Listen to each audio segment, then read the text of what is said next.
Hello guys! For today's recipe, magluluto tayo ng all-time Pinoy favorite macaroni salad. Umpisahan natin sa pag-slice ng kaong kasi ang lalaki niya. Yung recipe naman, nasa description. With costing yan, check nyo lang. Nag-prepare din ako ng tubig na may ice. Mamaya sasabihin ko kung bakit gumamit ako ng tubig na may ice. Pagkatapos nating lutuin yung macaroni pasta, kung paano lutuin yung macaroni pasta, nasa description. So dito, pag luto na yung macaroni, ilagay natin siya sa tubig na may ice. Ang purpose po kasi niyan is para maging al dente yung pasta natin. So ayan, hugasan lang natin yung pasta at siguraduhin natin na hindi siya nagkakabuhol-buhol. Haluin lang natin lahat ng ingredients guys sa malaking lalagyan para maayos nating mahalo lahat ng ingredients. So, nilagay ko na yung fruit cocktail guys at sinunod ko na rin yung mayonnaise.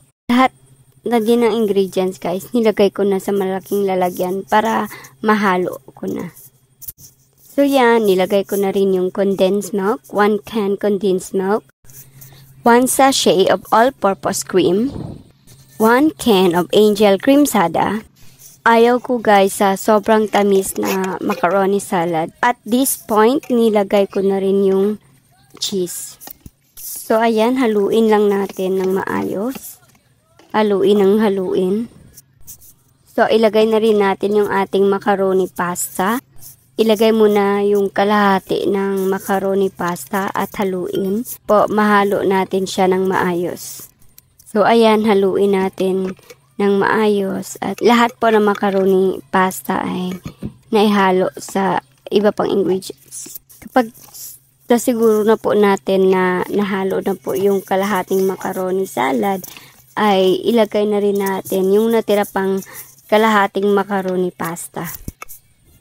Haluin lang po natin siya ulit at make sure po na lahat talaga ng ingredients ay nahalo ng maayos para wala tayong makitang uneven taste kapag kinain na natin yung macaroni salad. Yung costing po nito at buong detalye ng pag-prepare ay nasa description po. So, marites muna tayo guys. Alam nyo ba, nung maliit pa ako, kapag may handaan, ito talaga yung unang kinakain ko bago ako kumain ng kanin na may ulam. Takot kasi akong maubusan. So, pag nahalo na po natin lahat, ayan, napakasarap na po ng ating macaroni salad. Gawin nyo po sa bahay nyo. At siguradong masarap to dahil hindi masyadong matamis yung ating macaroni salad. Sa mga hindi pa po nakapag-follow, pa-follow naman ang page ko.